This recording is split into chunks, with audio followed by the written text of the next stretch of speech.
Welcome and aloha. I'm Mark Shklov, the host of ThinkTech Hawaii's Law Across the Sea program.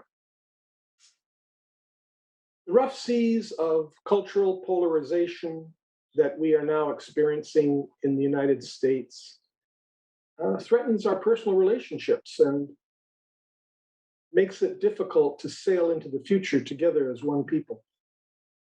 Today, my guest is Reverend John Heidel. Reverend Heidel is a retired minister who's been a chaplain and a spiritual counselor to many people. He also likes to write letters to the editor that have often been published in the Honolulu Star Advertiser. John's last letter to the editor talked about how we can cross these rough seas of anger. And I've asked him to come and talk to us and help us figure out how we get across these rough seas together. I've asked him to elaborate on his message. Aloha, John. It's Aloha. good to see you. How are you? Great to be with you, Mark. I want to ask you, first of all, I know you recently wrote a letter to the editor that appeared in the February 2nd, 2021 Honolulu Star Advertiser. That letter, let's put that up on the screen. You know, I've known that you've written letters to the editor for many years, and I read those other letters. First of all, I just want to ask you, why do you write letters to the editor? And on this particular one, which we'll go into in more detail, what motivated you to write that letter? Why did you write at that particular time? What's going on in your mind about writing letters to the editor and this particular one? Well, when I first retired, I looked at the options for, in what ways can I stay involved with the community and be a progressive voice in the community. And I was actually counseled by a friend to say, well, why don't you try writing letters? And so I tried that, and I did more than letters. I actually have also done a variety of op-eds. And back in the days when the advertiser had the religion page, I wrote columns for I can't remember what they called it now, something about faith. And so I got started in that way. And I had as a personal discipline the idea of writing a letter to the advertiser and a letter to the bulletin and a letter to Midweek once a month. So it was just a good discipline because like I say, the other reason I was motivated to do this was to provide a progressive voice to a community that was hearing a lot of other voices. And so it was just kind of to be a part of that conversation. And okay, all right. So there's several motivations, several reasons, looking for ways to stay involved and say things. And most of what I read, what you write is hopeful things. Right. Well, I try to be hopeful and point toward possibilities of solving whatever problems we're facing. And the reason I wrote this particular letter about polarity was because of some things that were happening nationally with our political scene. I just really don't like the feeling that comes from partisan politics, and here we have these elected representatives who can't work together for the common good. And that just really puzzles me because that's why we elected them. And yet they don't do it. And so I've been very disturbed by the lack of cooperation. Well, yeah, and I want to dive into your letter. Let's start. In Yes. your letter to the editor, you first complimented the paper for its coverage of recent political events, and then you wrote, "For the healing of America and the diminishment of cultural polarity, both religious and political, there needs to be much more of this civil conversation." I agree that we're politically polarized, and I wasn't quite sure what you meant by the religious polarity. What are you talking about? Well, anytime there's a real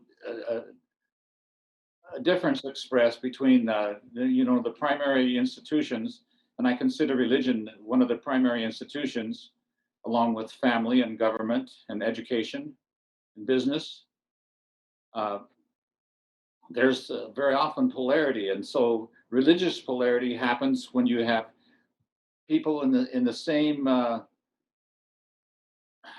the broad concept of faith or religion, but within that there's such a variety of perspectives, and sometimes those perspectives get very hostile toward one another. I have been spat at and called the Antichrist from good Christian people, and that is really disturbing to me, that they would think that of me when I'm just trying to provide another position.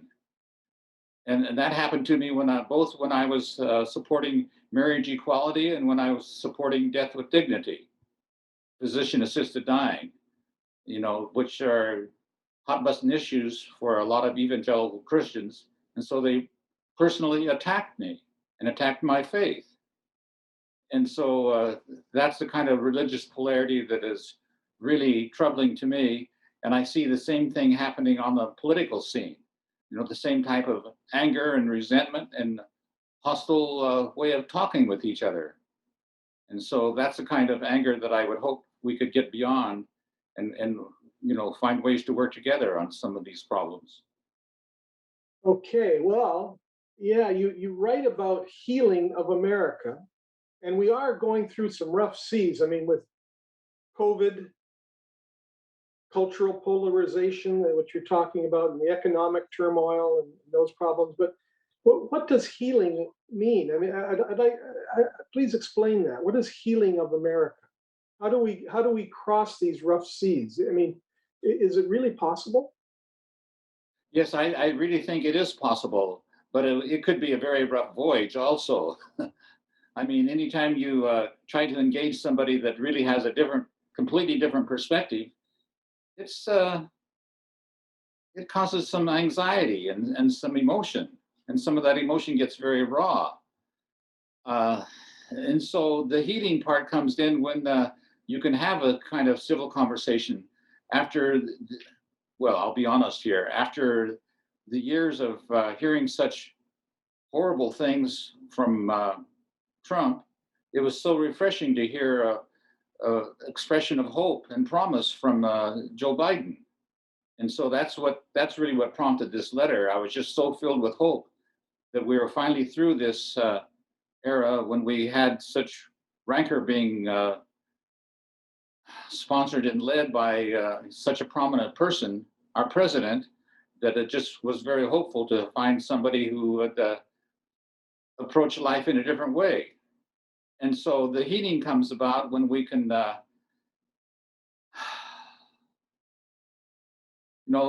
heal America means that we have to get past all of this anger and incivility and hostility simply because we disagree about things.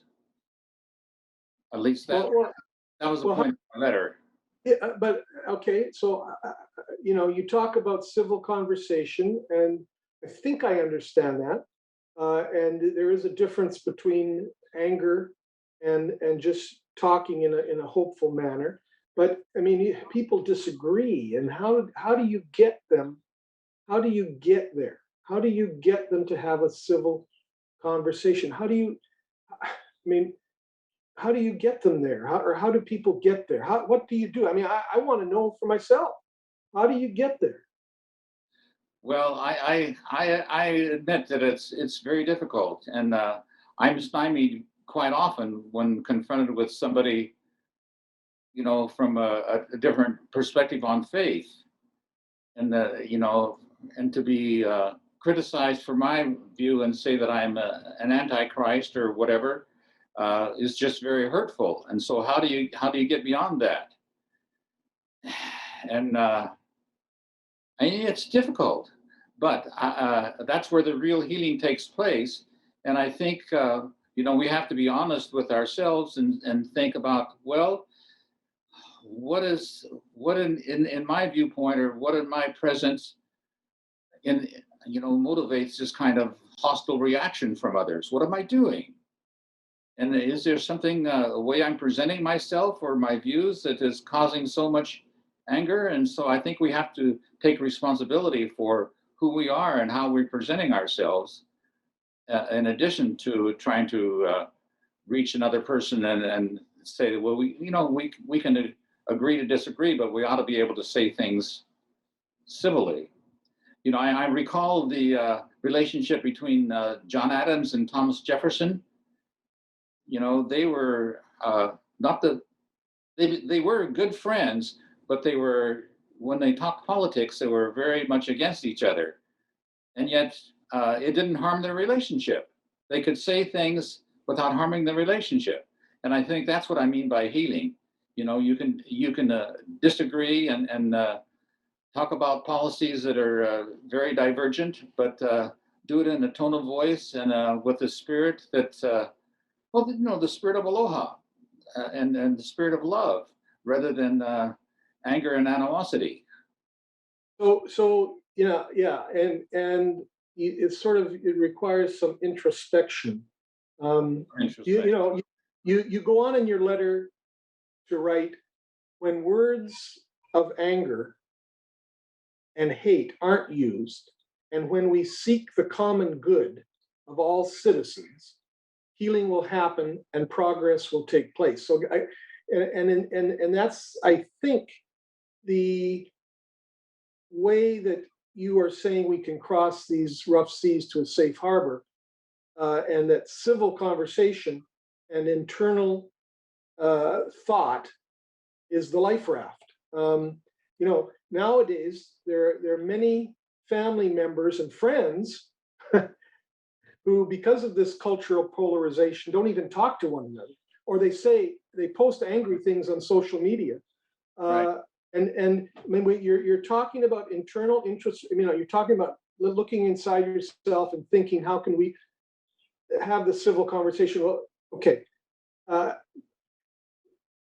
What will motivate people to do that? What is the common good? How do you get them into the raft? How do you get them into that life raft together?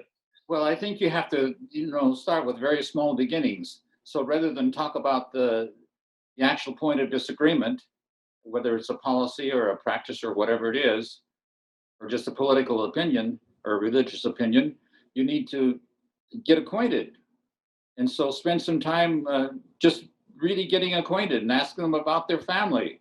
I think Obama was brilliant in the way he had a beer with somebody he really disagreed with and had a problem with.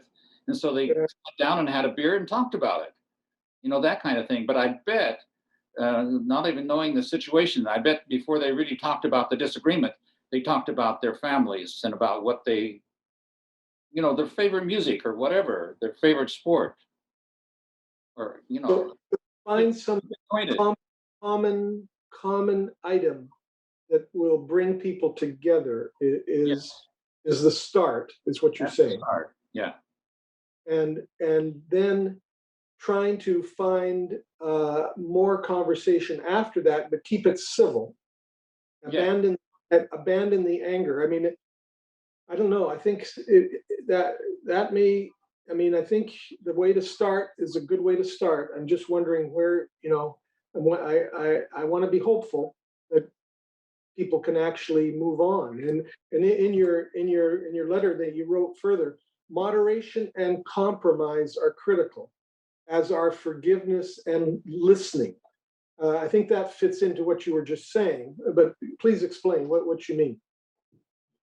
Well, it's easy to find a way to compromise when you're dealing with, how much land do we need or whatever, because you can give a little bit and give Material things. a viewpoint. What are you giving up? You can't compromise your feelings and your morals. So what are you giving up? Where's the compromise? Well, the compromise, I think, comes in terms of understanding where the other person is coming from. What really makes them upset? Why are they so angry about this? And so talk about that. And then so that's an area of compromising our feelings. And really trying to find out who the other person is and why they're, like I say, why they're so upset. Why are they so angry? What's the reason behind this emotion? And I have to guard against this all the time because I have a tendency to get too emotional when I talk. And the longer I talk, the more emotional I become. And the more emotional I become, the less sense I'm making. The less people are going to understand me. So I need to, stop doing that. And I know that about myself. And so I just need to watch. So that's where compromise comes. What was it? The other term was what? Forgiveness, well, you said moderation and compromise are critical, as are forgiveness and listening. Yes, listening was the one I was trying to come up with because listening to me is a very important part of a conversation, and you ought to be able to listen as much as you talk, if not more. I mean, we have two ears and one mouth, and so that ought to be a pretty good percentage-wise, right? Yeah, that's telling you something, right? I Yes, guess. it really is. That's a good metaphor. Okay. So far you're telling me look inside yourself, people. Look for what we can find as common good. Look for where we can be together. And then when you look inside yourself, you also have to look out and see the other person and try to understand where they're coming from and try to listen. You also talked about forgiveness. Now, what is that? What is forgiveness? And do you have to ask for forgiveness, or how does forgiveness work? And what are you talking about? Well, I think it's very difficult for a person, whoever they are, to forgive somebody who's physically harmed them. And yet we have to do that all the time. We shouldn't be out for vengeance and to cause hurt because somebody else hurts us. And so that's easy to see. But what is more difficult to see is when somebody hurts us with their words or hurts our feelings. And so, how do you forgive that part of a person? Right. And I think, again, you just have to go inside and realize that, well, yeah, I've got some, I'm human too. So I've got some feelings I need to keep under control. And that's very difficult. So maybe the idea of self-control comes into it a lot.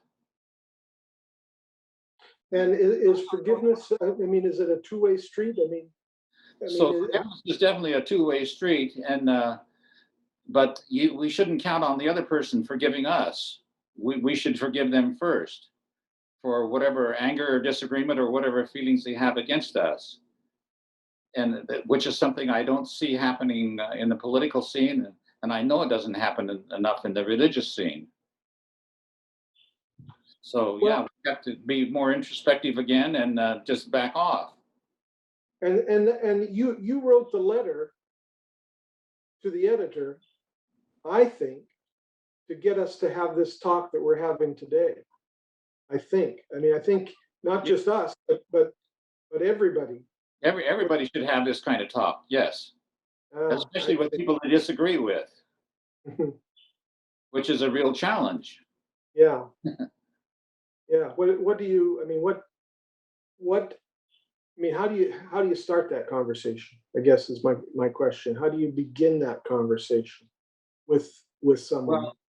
Well, like I said earlier, you don't begin with the point of contention or what you disagree about, but you getting acquainted and finding out something about them and what really concerns them. Ask that question. So we're concerned about this problem. Would you tell me about why you're concerned about this? And then hopefully have time to share why why I'm concerned. And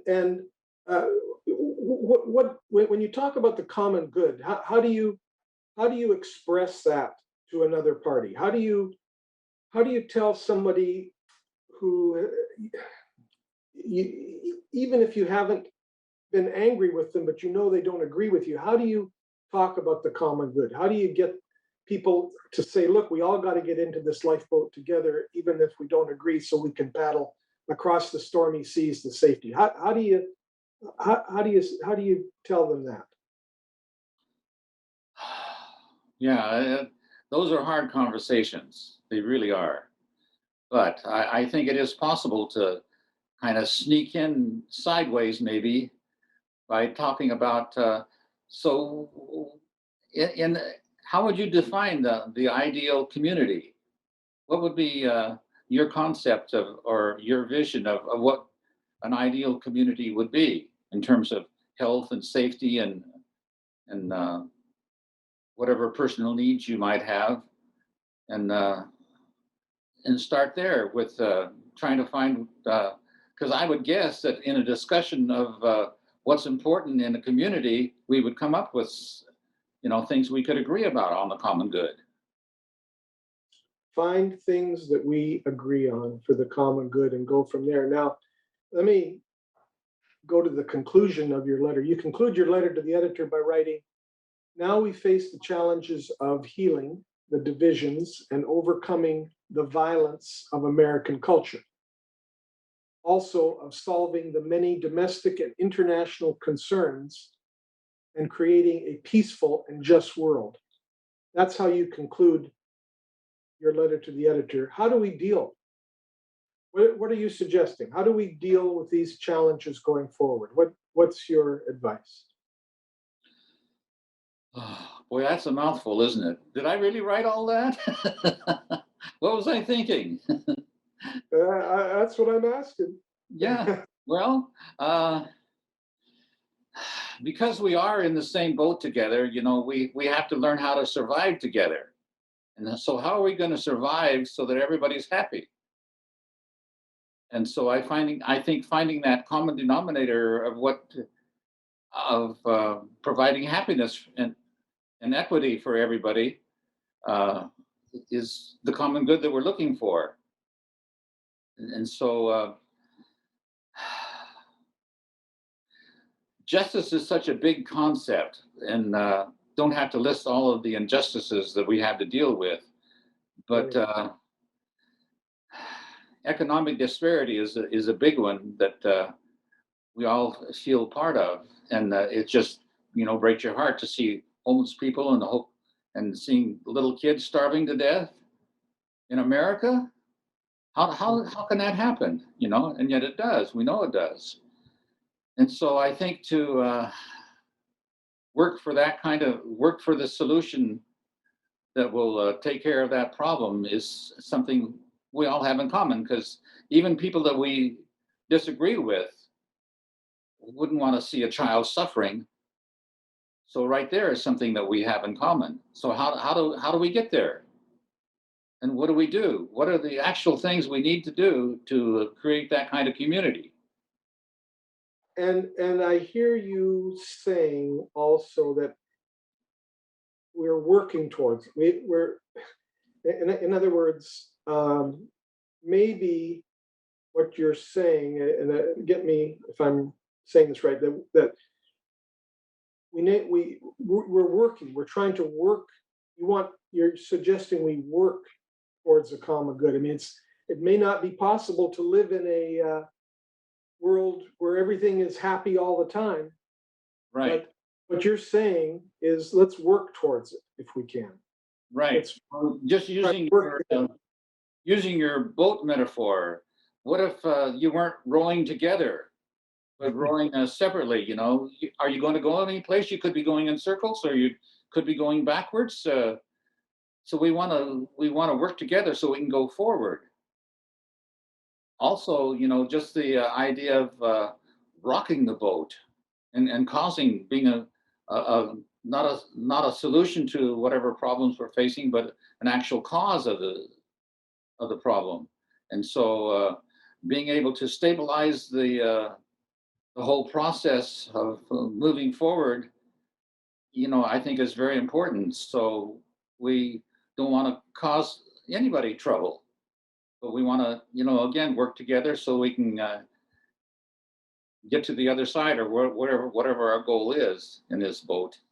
And yeah, you talk about creating a peaceful and just world. Those are the last words of your letter. Uh, are you being realistic? Can we create a peaceful and just world? Do you have hope for that? Yes, I have a lot of hope for that.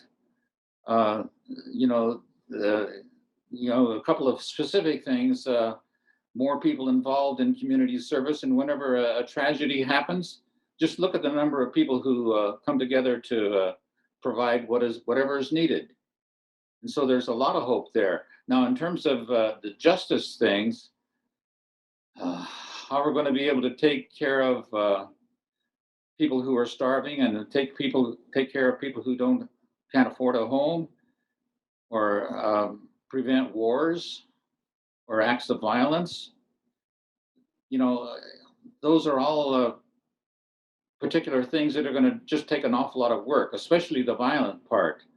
I mean, we live, but it's easy to identify how America is becoming a much more violent culture, and so that would be one of the things I would hope to talk about and heal as we go forward. But it's going to be very difficult. But I think So if people are wanting to have a better, survive in a happier place, and do so without the fearing their own safety or their own health, we have to work together. And so I see a lot of hope in this idea of working together for this common good. and that kind of, I mean, that, the metaphor of the lifeboat applies here. I mean, we're all in the lifeboat, we're in rough seas. If we don't, I mean, like you said, I mean, let's not shake the boat.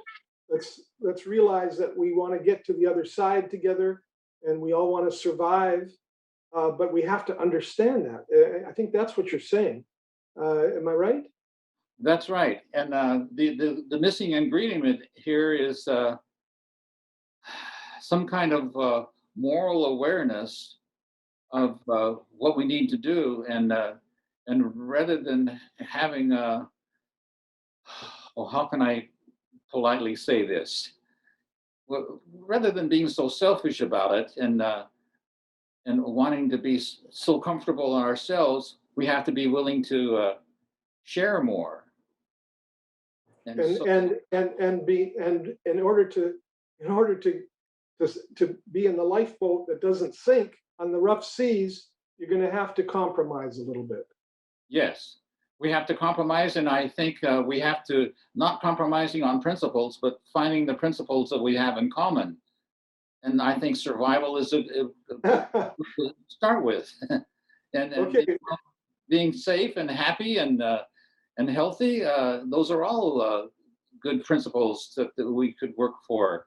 But I think it's going to take, again, a lot of work and a lot of introspection to get to a point where people have the moral maturity to actually decide, oh yeah, we better work together rather than against each other. Reverend Heidel, I want to thank you very much for being my guest today. We have about a few seconds left. Is there anything you'd like to add or conclude with your letter to the editor that we've discussed today? Well, I think, the only thing I would add would be that, we can't give up on this. As frustrated as we become, as upset as we become, we have to keep trying. And so I would encourage everybody to keep being a part of the conversation and keep working together.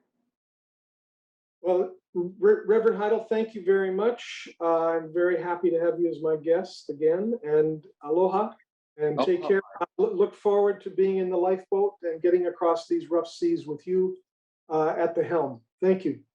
I don't know about at the helm, but I look forward to being a passenger with you, Mark. All right. Aloha. Aloha.